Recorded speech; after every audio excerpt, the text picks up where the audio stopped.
السلام علیکم ورحمۃ اللہ وبرکاتہ۔ آج ہم دیکھ رہے ہیں ولی دکنی۔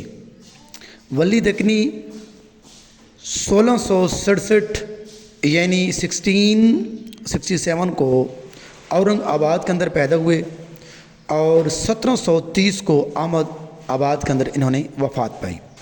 ولی دکنی کا جو نام تھا وہ ہے ولی محمد ڈاکٹر جمیل جالبی کے مطابق۔ ولی دکنی کے بارے میں ہے کہ حسن پرست اور جمال دوست شاعر تھا، یہ ڈاکٹر سید عبداللہ نے کہا۔ اور ولی کی غزل میں ہندوستان کی ارضیت اور ایران کی تخیل آفرینی آپس میں مدغم ہیں، یہ ڈاکٹر انور سدید نے کہا۔ ولی دکنی کے بارے میں ڈاکٹر سلیم اختر نے کہا کہ ٹی ایس ایلیٹ کے معیار کے مطابق صرف ولی کو اردو شاعری میں کلاسیک کی مثال تسلیم کیا جا سکتا ہے۔ کلیات ولی کو سب سے پہلے جو مرتب کیا وہ ڈاکٹر نور الحسن ہاشمی، اور اس کے اندر 456 غزلیات ہیں اور 26 قصائد و دیگر اصناف سخن ہیں۔ اور اس کے ساتھ ساتھ کلیات ولی کو احسن مار ہروری نے 1927 کو بھی مرتب کیا، انجمن ترقی اردو۔ اور گارساں دتاسی نے کلام ولی کو پیرس سے اشاعت کروایا۔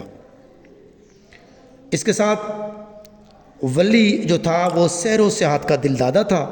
انہوں نے احمد آباد، گجرات، سورت، دہلی کے سفر کیے، اور دہلی کو انہوں نے 2 سفر کیے، سب سے پہلے 1700 میں، اور ابو المعالی کی میت پر صوفی شاہ سعد اللہ گلشن سے ملاقات ہوئی، اور انہوں نے فارسی کو چھوڑ کر ریختہ کی طرف رغبت کے لیے انہوں نے مشورہ دیا، جو کہ بعد ازاں ولی نے اس کو اپنایا۔ دوسرا جو سفر ہے وہ 1720 ہے، اور ولی کا جو مزاج تھا وہ مقامی تھا۔ آب حیات کے مصنف مولانا محمد حسین آزاد نے ولی کو اردو شاعری کا بابا آدم قرار دیا۔ اس کے ساتھ ساتھ کلی کتب شاہ بھی اردو ادب کے بابا، اردو شاعری کے بابا آدم ہیں۔ ابتدائی تعلیم انہوں نے احمد آباد میں حضرت شاہ وجیہ الدین کی خانقاہ کے مدرسے سے پائی، اور اس کے ساتھ ساتھ جب بھی اردو غزل کی بات، اولیت کا تاج جو ہے وہ ولی کی سر پر ہی سجے گا۔ ولی اردو کا چاثر ہے اور اردو کا عروج کی ہے، یہ اس کے لقب ہے۔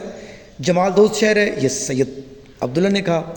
اس کی جو شاعری کی خصوصیات ہیں ان میں ہے احساس حسن کا شاعر، تصور محبوب، استعارات کا انہوں نے استعمال کیا، تشبیہات کا انہوں نے استعمال کیا، سوز و گداز، شگفتگی، آہنگ، چھوٹی بڑی بحروں میں انہوں نے غزلیات لکھی، اور خارجیت کا تصور ہے۔ Thank you.